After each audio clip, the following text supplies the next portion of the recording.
So you're interested in performance video design. You know, that world where visuals on stage go way beyond just lighting.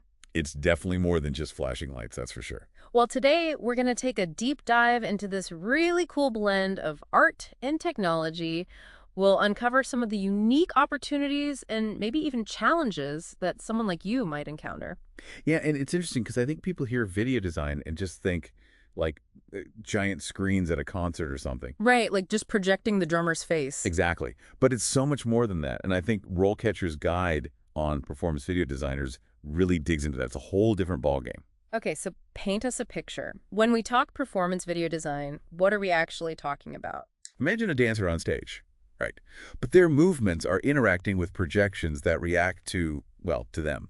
Or a stage that transforms from, say, a city to a forest in seconds. That does sound kind of magical. It is. But it's also where the tech side comes in. This isn't just about a cool visual concept, though that's important, but this RoleCatcher guide stresses that you got to make it a technical reality too. So let's dream it up more. How do we make this thing work? Exactly. You're diving into software, hardware, the whole shebang. Uh, They're creating the media, but then also things like cue lists. Cue lists. Now, I'll admit, that's a new one for me. So imagine a really fast-paced concert with tons of visual changes happening. A cue list is like the video designer's Bible. It tells everyone when to start each element, when to stop it, how it syncs to the music. Wow, so it's as much about timing and precision as the visuals themselves. 100%. And that's why RoleCatcher found that something like 75% of these jobs need really strong design skills. But then right behind it, 74%, you need to know computers and electronics. So this isn't your uncle's wedding slideshow, huh? Not unless your uncle's gotten really good. We're talking software like Adobe Premiere for video editing. But then you've got projection mapping software, which is a whole other beast. Even animation skills, even understanding lighting design, it all plays a part. Okay, so it is a lot of technical stuff. But with all that, how does someone find that balance between artistic vision and these practical limits? Funny you should mention that RoleCatcher actually says that's a super common interview question in this field. Makes sense. They want to know you can handle reality, not just fantasy. Right. You might have this incredible vision, but then there's budget cuts, or the venue size just can't accommodate it. Being able to work within those constraints, get creative to solve those problems, that's what sets people apart.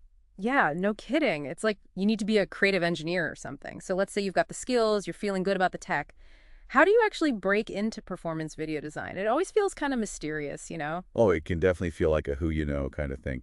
But luckily, RoleCatcher actually gives some pretty solid advice on that front. All right, so how do we crack the code? Honestly, it boils down to experience, more than almost anything, even more than being a software whiz. They really emphasize hands-on work. So my late night basement projections aren't going to cut it. Hey, those are great.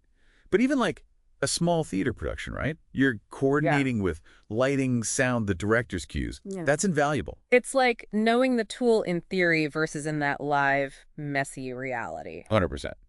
So assisting, volunteering, even at those smaller places, RoleCatcher talks about shadowing a designer on a play.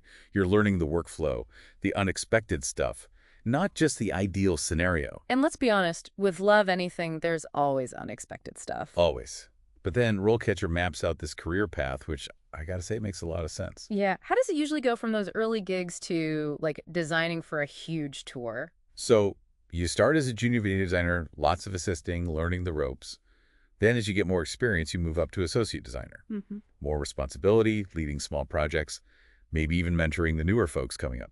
Interesting how that mentorship keeps coming up. Yeah, it's very collaborative. And then, if you're ambitious, you go for that senior video designer role. Yeah. That's leading projects, big picture stuff, pushing boundaries, the whole 9 yards. Okay, so you've put in the time, you've got the skills, your portfolio is amazing, but this field is competitive. How do you stand out? That is the question, right? And this is where I think RoleCatcher's data really helps. They analyze actual job postings to see what's in demand. So it's not just being great, it's being great at the right stuff. Yes. Like Yeah. they found that a lot of listings wanted interactive projection mapping. That's specific. Highlighting that on your resume is huge. So tailoring yourself to what the field actually needs. Right. And showing, not just telling. Go beyond the resume, RoleCatcher says.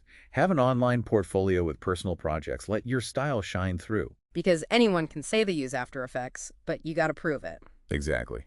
Oh, and networking. RoleCatcher's big on that. Going to events, meeting people, even just reaching out to designers you admire. It is who you know sometimes. Well, and what you know in this case. You got it. That balance is key in performance video design. It really is both, yeah.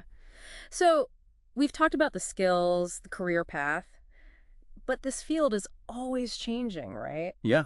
What's next for performance video design? Well, RoleCatcher talks about something called the immersive shift, and I think that's really where things are headed. Immersive shift.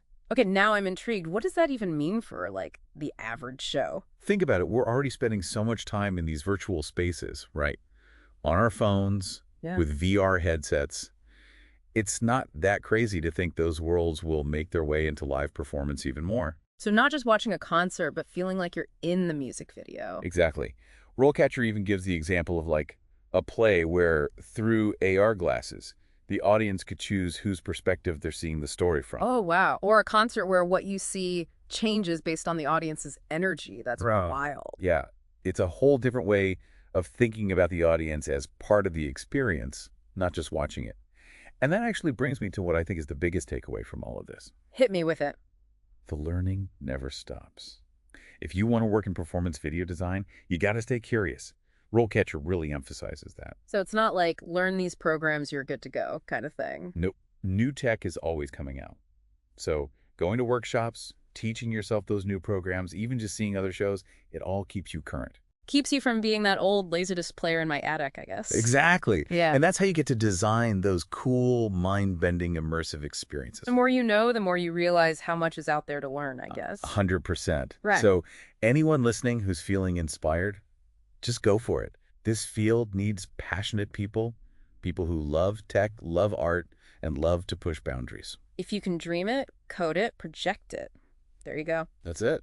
This has been awesome. Thanks for taking us on this deep dive. And to everyone listening, we hope you're feeling inspired too. Whether you're about to design the next big show or just appreciate it a little more, keep those creative sparks flying. Until next time.